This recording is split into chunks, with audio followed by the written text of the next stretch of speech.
Hello everyone, welcome to LSIS law scholar independent society में आप सभी लोगों का स्वागत है। आज हिंदी की कक्षा के अंतर्गत हम उपसर्ग तथा प्रत्यय के बारे में जानेंगे।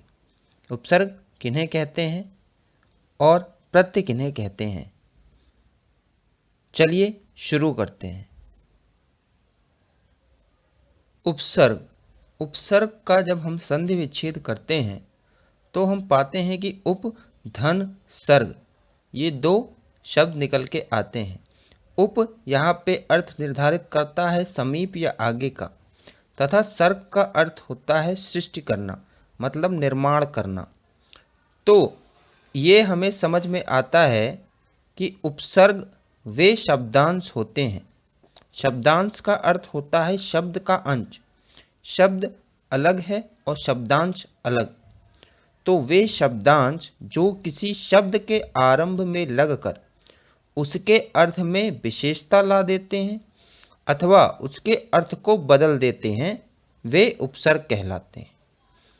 तो अगर कोई भी शब्दांश हम किसी एक सार्थक शब्द के आगे लगा दें, ठीक है ना, उसके प्रारंभ में लगा दें और उससे उसका अर्थ या तो बदल जाए या फिर उसमें कोई विशेषता आ जाए, तो हम समझेंगे कि वो जो शब्द है वो उपसर्ग है। ठीक है, वो शब्दांश उपसर्ग है। ठीक, जैसे परा, पराक्रम, पराजय, पराभाव, पराधीन, ये शब्द परा उपसर्ग से बने हैं। अब यहाँ पे अगर हम देखें तो पराक्रम में आप देखो, अगर या किन्हीं भी शब्द में देखो तो पराधन क्रम, ठीक है, इस तरीके से इसका संधि विच्छेद हो रहा है। जहाँ पे परा जो है वो क्या है, उपसर्ग है, और क्रम जो है वो क्या है, मूल शब्द है। और पराक्रम जो बना हमारा, ये यौगिक शब्द बना। ठीक है, ये एक यौगिक शब्द है जो इन दोनों के योग से बना, परा धन क्रम। ठीक है ना। तो अगर हम परा हटा भी दें तो क्रम जो बचता है ये अपने आप में एक संपूर्ण शब्द है। पराधन जय है ना, तो पराधन जय अगर करो आप तो जय अपने आप में एक मूल शब्द है और संपूर्ण है अपने आप में। तो मतलब उपसर्ग उन्हीं में लगेगा जो अपने आप में संपूर्ण शब्द होंगे। उपसर्ग को पहचानने का सबसे अच्छा तरीका ये है कि आप अगर जब संधि विच्छेद करें तो उसके बाद एक सार्थक शब्द निकलना चाहिए उपसर्ग के हटने के उपरांत। ठीक, उपसर्ग के कार्य क्या होते हैं, शब्द के मूल अर्थ में विशेषता लाना और शब्द के मूल अर्थ को उल्टा कर देना। ठीक है, या तो वो मूल अर्थ में विशेषता लाएगा या फिर मूल अर्थ को उल्टा कर देगा। जैसे पराजय में क्या था, जय का पराजय हो गया ना, उल्टा हो गया बिल्कुल, परा जुड़ते ही, है ना। और पराक्रम में हमने देखा कि मूल जो हमारा शब्द था क्रम, उसके अंदर परा जुड़ते ही पराक्रम, उसमें विशेषता आ गई। ठीक है ना, तो ये उपसर्ग का कार्य होता है। ठीक, अब हम देखते हैं कि उपसर्ग संस्कृत के, हिंदी के तथा उर्दू के कौन कौन से होते हैं। ठीक है, चलिए देखते हैं। संस्कृत उपसर्ग के अंतर्गत हमारे जो उपसर्ग आते हैं वे हैं अति, अव, अधि, आ, अनु, उत या उद, अप, दुह, दुर, दुष, दुस, अभि, निह, नि, निर, वि, परा, परि, सम, प्र, प्रति, सु, ये सारे संस्कृत के उपसर्ग हैं। ठीक है ना। हिंदी उपसर्ग के अंतर्गत अ, अन, अध, ऊन, ओ या अव जिसे कहेंगे, ठीक है, नि, बिन, भर, सु, कु। ठीक है, और उर्दू उपसर्ग जो कि अरबी फारसी के द्वारा लिए गए, सब ये उर्दू में उपसर्ग के अंतर्गत हम लेते हैं इनको, अरबी फारसी के भी। इसमें आते हैं अल, दर, बर, ला, ऐन, ना, बा, सर, कम, फिल, बिल, हम, खुश, ब, बिला, हर, गैर, बद और बे, ये सारे जो उपसर्ग हैं ये उर्दू अरबी फारसी के अंतर्गत आते हैं। ठीक है, तो संस्कृत उपसर्ग, हिंदी उपसर्ग तथा उर्दू उपसर्ग, इनके अंतर्गत जितने भी उपसर्ग हैं, आप लोगों का काम ये है कि इनमें से 5-5 उपसर्ग को लेके आप एक शब्द बनाएंगे और मुझे कमेंट बॉक्स में लिख के बतलाएंगे। ठीक है, संस्कृत उपसर्ग से 5 शब्द, हिंदी उपसर्ग से 5 शब्द तथा उर्दू उपसर्ग से 5 शब्द। ठीक है, 5 अलग अलग उपसर्गों का उपयोग करके। चलिए अब हम जानते हैं कि प्रत्यय किन्हें कहते हैं। ठीक है,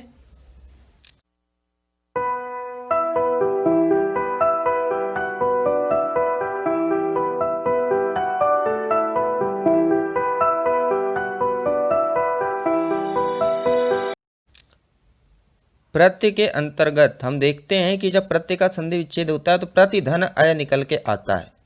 प्रति का अर्थ निकलता है साथ में, ठीक है, पर बाद में, है ना, कि मतलब साथ में रहेगा लेकिन अंत में लगेगा। और अय का अर्थ होता है चलने वाला। तो इससे हमें क्या पता चलता है कि जो शब्दांश शब्दों के अंत में लगकर उनके अर्थ को बदल देते हैं। ठीक है, उपसर्ग में क्या था कि उनके आगे लगते थे, प्रारंभ में लगते थे शब्दांश, लेकिन प्रत्यय में क्या होता है, उनके शब्दों के अंत में लग के उनके अर्थ में बदलाव लाते हैं। ठीक है, जैसे हम देखते हैं कि अपनापन, तो अपनापन में अपना धन पन, ठीक है, जो पन है वो कहाँ लगा है, अपना के बाद लगा है, अंत में लगा है। ठीक है, तो ये अपनापन जो शब्द है इसके अंदर पन क्या हो गया, प्रत्यय हो गया, और अपना क्या हो गया, मूल शब्द हो गया। ठीक है, अपनापन हमारा मौखिक शब्द यौगिक शब्द हो गया। ठीक है, तो लिख धन आवट जैसे है, तो लिख इसमें मूल शब्द है, आवट प्रत्यय है और लिखावट हमारा यौगिक शब्द है। ठीक है ना, जो इन दोनों के योग से बना है। ठीक, समझ में आ रहा है। तो प्रत्यय हमारा अंत में लगेगा और उपसर्ग प्रारंभ में लगेगा। प्रत्यय के कार्य क्या होते हैं कि ये इसके जुड़ने से अधूरे शब्द पूरे हो जाते हैं। ठीक है, जो अधूरे लग रहे हैं शब्द उनको वो अधूरापन खत्म करके एक संपूर्ण शब्द बना देता है। ठीक है, ये इसका काम होता है। और प्रत्यय का विधान धातु से होता है। ठीक है ना, धातु के द्वारा प्रत्यय का विधान होता है, इनसे निकलते हैं प्रत्यय। ठीक है, तो प्रत्यय के प्रकारों में भी दो जो हमारे निकल के आते हैं, कृत प्रत्यय और तद्धित प्रत्यय। तो इनके प्रकार हम जब समझते हैं, ये धातु के द्वारा, इनके विधानों के द्वारा इनका प्रकार निर्धारित हुआ, कृत प्रत्यय और तद्धित प्रत्यय। अब हम देखते हैं कि कृत प्रत्यय और तद्धित प्रत्यय क्या होते हैं। अब कृत प्रत्यय में जो क्रिया अथवा धातु के बाद लगाए जाते हैं प्रत्यय, उनको हम कृत प्रत्यय के अंतर्गत रखते हैं। ठीक है, कोई भी अगर क्रिया है या धातु है उसके बाद अगर कोई प्रत्यय लग रहा है तो वो कृत प्रत्यय कहलाएगा। और तद्धित प्रत्यय क्या कहलाएगा, जो संज्ञा सर्वनाम विशेषण इनके अंत में जो लगता है वो तद्धित प्रत्यय कहलाता है। ठीक है ना, तो कृत प्रत्यय में क्रिया और धातु के बाद, और तद्धित संज्ञा सर्वनाम या विशेषण के अंत में जो लगते हैं वो प्रत्यय तद्धित प्रत्यय कहलाएंगे। ठीक है, ये इसमें से प्रश्न पूछ लेता है कभी कभी, कृत प्रत्यय किन्हें कहते हैं, तद्धित प्रत्यय किन्हें कहते हैं। ठीक है, अब कृत प्रत्यय के मेल से जो शब्द बनते हैं उन्हें कृदंत कहते हैं, और तद्धित प्रत्यय के मेल से जो शब्द बनते हैं उन्हें तद्धितांत कहते हैं। ठीक है, तो ये भी कभी कभी पूछ लेता है कि कृत प्रत्यय से मेल से बनने वाले शब्द को क्या कहते हैं, कृदंत, और तद्धित प्रत्यय से मेल से बनने वाले शब्द तद्धितांत। ठीक है ना, उदाहरण देख लेते हैं। अक जैसे है, आंख है, ये सब कृत प्रत्यय के अंतर्गत आएंगे। ठीक है, लेखक, नायक, गायक, है ना। और तैराक में तैराक है, देखो आक आ रहा है, लड़ाक है, ठीक है ना, तैरधन आक, है ना, इस तरीके से। और तद्धित प्रत्यय में देखते हैं, लघुता में लघु धन ता, ठीक है, बड़ाई में बड़ा धन आई, सुंदर में सुंदर धन ता, ठीक है, बुढ़ापा में बुढ़ा धन पा, इस तरीके से।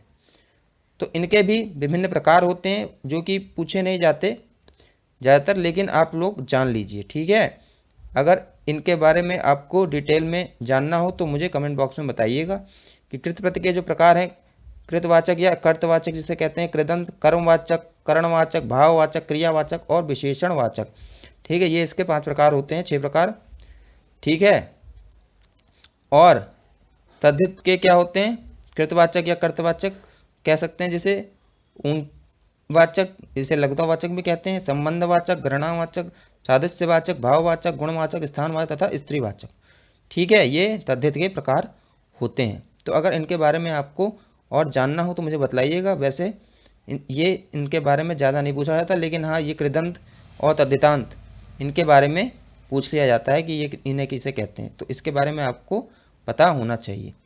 प्रश्न खाली इतना आता है कि प्रत्यय आप अलग करके बताएं कि इसमें प्रत्यय क्या है, इसमें उपसर्ग क्या है, इस तरीके के प्रश्न आते हैं।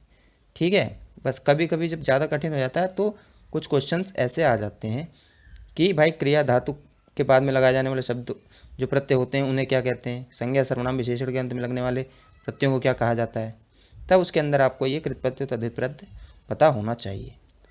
और अगर इनके बारे में आपको और जानना हो तो मुझे कमेंट बॉक्स में अवश्य बताएं।